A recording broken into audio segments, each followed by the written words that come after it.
ಚಿತ್ರದುರ್ಗದ ರೇಣುಕಾಸ್ವಾಮಿ ಕೊಲೆ ಕೇಸ್ನಲ್ಲಿ ದರ್ಶನ್ ಜೈಲು ಸೇರಿ ಇವತ್ತಿಗೆ ಬರೋಬ್ಬರಿ 100 ದಿನ ಕಳೆದಿದೆ. ಪಟ್ಟಣಗೆರೆ ಶೆಡ್ನಲ್ಲಿ ಸ್ವಾಮಿ ಕೊಲೆ ಬಳಿಕ ಮೈಸೂರಿನ ಹೋಟೆಲ್ನಲ್ಲಿ ದರ್ಶನ್ ಅವರನ್ನ ಬಂಧಿಸಲಾಗಿತ್ತು. ಅನ್ನಪೂರ್ಣೇಶ್ವರಿ ನಗರ ಠಾಣೆಯಲ್ಲಿ ದರ್ಶನ್ ವಿಚಾರಣೆ ಬಳಿಕ ಕೇಸ್ನ 2ನೇ ಆರೋಪಿ ಅಂತ ತಿಳಿದು ಬಂದಿತ್ತು. ಪರಪ್ಪನ ಅಗ್ರಹಾರದಲ್ಲಿ ರೌಡಿಗಳ ಜೊತೆ ರಾಜಾತಿಥ್ಯ ಪ್ರಕರಣ ಸಂಬಂಧ ದಾಸನನ್ನ ಬಳ್ಳಾರಿ ಜೈಲಿಗೆ ಶಿಫ್ಟ್ ಮಾಡಲಾಗಿದೆ. ಬಳ್ಳಾರಿ ಜೈಲಿನಲ್ಲಿರೋ ದರ್ಶನ್ ಟಿವಿ ಕೊಡಿ ಅಂತ ಕಳೆದೊಂದು ವಾರದಿಂದ ಪರಿಪರಿಯಾಗಿ ಕೇಳಿಕೊಳ್ತಿದ್ದಾನೆ. ಹೀಗಾಗಿ ಈಗ ದರ್ಶನ್ ಇರುವಂತಹ ಸೆಲ್ಗೆ ಟಿವಿಯನ್ನು ನೀಡಲಾಗಿದೆ. ಆದರೆ ದೂರದರ್ಶನ ಬಿಟ್ಟರೆ ಬೇರೆ ಯಾವುದೇ ಖಾಸಗಿ ಚಾನೆಲ್ ಇದರಲ್ಲಿ ಬರ್ತಾ ಇಲ್ವಂತೆ. ಕಂಬಿ ಹಿಂದೆ ಇರೋ ದರ್ಶನ್ಗೆ ನಿತ್ಯ ಬೇಲ್ನಂದೇ ಚಿಂತೆ. ಪೊಲೀಸರು ಕಲೆ ಹಾಕಿರೋ ಸಾಕ್ಷ್ಯಗಳ ಮೇಲೆ ದರ್ಶನ್ ಪರ ವಕೀಲರು ಚಾಲೆಂಜ್ ಮಾಡದಂತೆ ಖಾಕಿ ಪಡೆ ರಣತಂತ್ರವನ್ನೇ ರೂಪಿಸಿದೆ.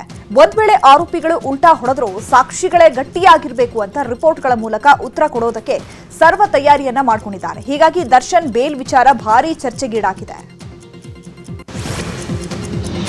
ಜೈಲಿನಲ್ಲಿ ನಟ ದರ್ಶನ್ಗೆ ರಾಜಾತಿಥ್ಯ ಕೇಸ್ ಸಂಬಂಧ 3 ಎಫ್ಐಆರ್ ದಾಖಲಾಗಿದ್ದು ತನಿಖೆಗೆ 108 ವಿಘ್ನಗಳು ಎದುರಾಗಿವೆ. ರಾಜಾತಿಥ್ಯ, ಫೋನ್ ಕರೆ, ಸಿಬ್ಬಂದಿ ಕರ್ತವ್ಯ ಲೋಪ, ಈ 3 ಕೇಸ್ ತನಿಖೆ ಪೂರ್ಣ ಲೆಡ್ಜರ್ ಮಾಹಿತಿ ಬೇಕು. ಚಾರ್ಜ್ ಶೀಟ್ನಲ್ಲಿ ಎಲ್ಲವನ್ನು ಕೂಡ ಉಲ್ಲೇಖಿಸಬೇಕು. ಆದರೆ ಪ್ರಮುಖ ಆಗಿರುವಂತಹ ಲೆಡ್ಜರ್ ಮಾಹಿತಿಯನ್ನು ಸಿಗದೆ ತನಿಖೆಗೆ ಹಿನ್ನಡೆಯಾಗ್ತಿದೆ. ದರ್ಶನ್ಗೆ ಪರಪ್ಪನ ಅಗ್ರಹಾರ ಜೈಲಲ್ಲಿ ರಾಜಾತಿಥ್ಯ ಕೇಸ್ ಸಂಬಂಧ ವಿಲ್ಸನ್ ಗಾರ್ಡನ್ ನಾಗನನ್ನ ಬೇರೆ ಜೈಲಿಗೆ ಶಿಫ್ಟ್ ಮಾಡುವುದಕ್ಕೆ ಕೋರ್ಟ್ ಅನುಮತಿಯನ್ನ ಕೊಟ್ಟಿದೆ. ಹೀಗಾಗಿ ರೌಡಿ ನಾಗ ಸೇರಿದಂತೆ 27 ಆರೋಪಿಗಳನ್ನ ಬೇರೆ ಬೇರೆ ಜೈಲುಗಳಿಗೆ ಶಿಫ್ಟ್ ಮಾಡುವ ತಯಾರಿ ನಡೆದಿದೆ. ಬೆಳಗಾವಿ ಜೈಲಿಗೆ ವಿಲ್ಸನ್ ಗಾರ್ಡನ್ ನಾಗ, ಗ್ರೇಸ್, ವಾಲ್ಟರ್, ವೇಲು ಹಾಗೂ ಮನೋಹರ್ ಶಿಫ್ಟ್ ಆಗಿದ್ರೆ, ಧಾರವಾಡ ಕಾರಾಗೃಹಕ್ಕೆ ಮೋಹನ್ ಕಣ್ಣನ್, ಕಾರ್ತಿಕ್ ಹಾಗೂ ಆನಂದ್ ಶಿಫ್ಟ್ ಆಗಿದ್ದಾರೆ. ಇನ್ನು ಉಳಿದ ಆರೋಪಿಗಳನ್ನ ಎಲ್ಲಾ ಕಡೆಯ ಬೇರೆ ಬೇರೆ ಜೈಲಿಗೆ ಶಿಫ್ಟ್ ಮಾಡೋದಕ್ಕೆ ಸೂಚನೆ ನೀಡಲಾಗಿದೆ. ಎಚ್ಎಸ್ಆರ್ಪಿ ಅಳವಡಿಕೆ ಕುರಿತು ಸಾಕಷ್ಟು ಪರ ವಿರೋಧದ ನಡುವೆ ಈಗ ವಾಹನ ಸವಾರರಿಗೆ ತಾತ್ಕಾಲಿಕ ರಿಲೀಫ್ ಸಿಕ್ಕಿದೆ. ಈಗ ನಂಬರ್ ಪ್ಲೇಟ್ ಅಳವಡಿಕೆಯ ಅವಧಿಯನ್ನು ಹೈಕೋರ್ಟ್ ವಿಸ್ತರಿಸಿದೆ. ನಂಬರ್ ಪ್ಲೇಟ್ ಅಳವಡಿಕೆಗೆ ಕಾಲಾವಕಾಶ ನೀಡುವಂತೆ ಕೋರ್ಟ್ಗೆ ಹಿರಿಯ ವಕೀಲ ದೇವದತ್ ಕಾಮತ್ ಮನವಿಯನ್ನು ಮಾಡಿದ್ರು. ಅವರ ಮನವಿಯನ್ನು ಪುರಸ್ಕರಿಸಿದ ನ್ಯಾಯಾಲಯವು ನಂಬರ್ ಪ್ಲೇಟ್ ಅವಧಿಯನ್ನು ವಿಸ್ತರಿಸಿ ವಿಚಾರಣೆಯನ್ನು ನವೆಂಬರ್ 20ಕ್ಕೆ ಮುಂದೂಡಿತು. ಕೇರಳ ಮಾದರಿ ಮೀಟೂ ಕಮಿಟಿ ವಿಚಾರವಾಗಿ ನಟಿ ಚೈತ್ರ ಆಚಾರ್ ಮಾತನಾಡಿದ್ದಾರೆ. ಚಿತ್ರರಂಗದಲ್ಲಿ ಲೈಂಗಿಕ ಶೋಷಣೆ ಇಲ್ಲ ಅಂತ ಹೇಳೋಕ್ಕಾಗಲ್ಲ. ಶೋಷಣೆ ಇಲ್ಲ ಅಂತ ಹೇಳೋದು ಪ್ರಪಂಚದಲ್ಲಿ ಕಳ್ಳತನ ಇಲ್ಲ ಅಂತ ಹಾಗೆ ಆಗುತ್ತೆ ಅಂತ ಹೇಳಿದ್ರು. ನನಗೆ ಯಾವತ್ತೂ ಈ ರೀತಿಯ ಅನುಭವ ಆಗಿಲ್ಲ. ಆದರೆ ಶೋಷಣೆ ಆಗಿರೋರು ನನ್ನ ಬಳಿ ಹೇಳ್ಕೊಂಡಿದ್ದಾರೆ. ನನ್ನ 2ನೇ ಚಿತ್ರದ ಶೂಟಿಂಗ್ ವೇಳೆ ಜೂನಿಯರ್ ಆರ್ಟಿಸ್ಟ್ ತಮಗಾದ ಅನುಭವ ಹೇಳ್ಕೊಂಡಿದ್ರು. ಯಾವುದೋ ಸಿನಿಮಾಗೆ ಆಕೆ ಆಡಿಷನ್ ಕೊಟ್ಟಿದ್ರಂತೆ. ಮೊದಲ ರೌಂಡ್ನಲ್ಲಿ ಸೆಲೆಕ್ಟ್ ಆಗಿದ್ರಾ ಅಂತ ಅವರು ಆಕೆಗೆ ಕೇಳಿದ್ರಂತೆ. ನಂತರ ಕಾಲ್ ಮಾಡಿ ನಮ್ಮ ಜೊತೆ ಟ್ರಿಪ್ಗೆ ಬನ್ನಿ, ನಿಮ್ಮನೆ ನಾಯಕಿ ಮಾಡ್ತೀವಿ ಅದಕ್ಕೆ ಅಂತ ಹೇಳಿದ್ರಂತೆ. ಈ ಅನುಭವವನ್ನ ಆಕೆ ಚೈತ್ರ ಆಚಾರ್ ಬಳಿ ಶೇರ್ ಮಾಡ್ಕೊಂಡಿದ್ದಾರೆ.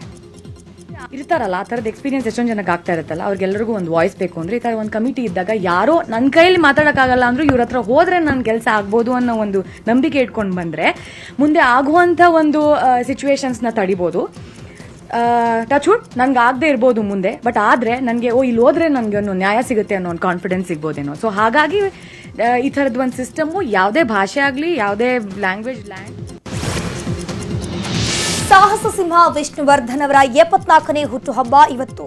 ಅಭಿನಯ, ಭಾರ್ಗವ ಸೇರಿದಂತೆ ಸಾಕಷ್ಟು ಬಿರುದುಗಳನ್ನು ತಮ್ಮ ಅಭಿಮಾನಿ ದೇವರುಗಳಿಂದ ಪಡೆದಂತಹ ಡಾಕ್ಟರ್ ವಿಷ್ಣುವರ್ಧನ್ ಕನ್ನಡ ಚಿತ್ರರಂಗದಲ್ಲಿ 3 ದಶಕಗಳಿಗೂ ಹೆಚ್ಚು ಕಾಲ ಅಭಿನಯಿಸಿ ಕನ್ನಡಿಗರ ಮನವನ್ನು ಗೆದ್ದಿದ್ರು. ಬೆಂಗಳೂರಿನ ಅಭಿಮಾನ್ ಸ್ಟುಡಿಯೋದಲ್ಲಿ ಹೂವಿನ ಅಲಂಕಾರ ಮಾಡಿದ ವಿಷ್ಣು ಅಭಿಮಾನಿಗಳು ಪೂಜೆಯನ್ನು ನೆರವೇರಿಸಿದ್ರು. ಇನ್ನು ನಾಗರಬಾವಿಯ ಮಲ್ಲತ್ತಹಳ್ಳಿ ಗ್ರಾಮದ ಕೆಂಗುಂಟೆಯ 4ನೇ ಕ್ರಾಸ್ನಲ್ಲಿ ವಿಷ್ಣು ಅಭಿಮಾನಿಗಳ ಬಳಗದ ವತಿಯಿಂದ ರಕ್ತದಾನ ಶಿಬಿರವನ್ನು ಮಾಡಲಾಯಿತು.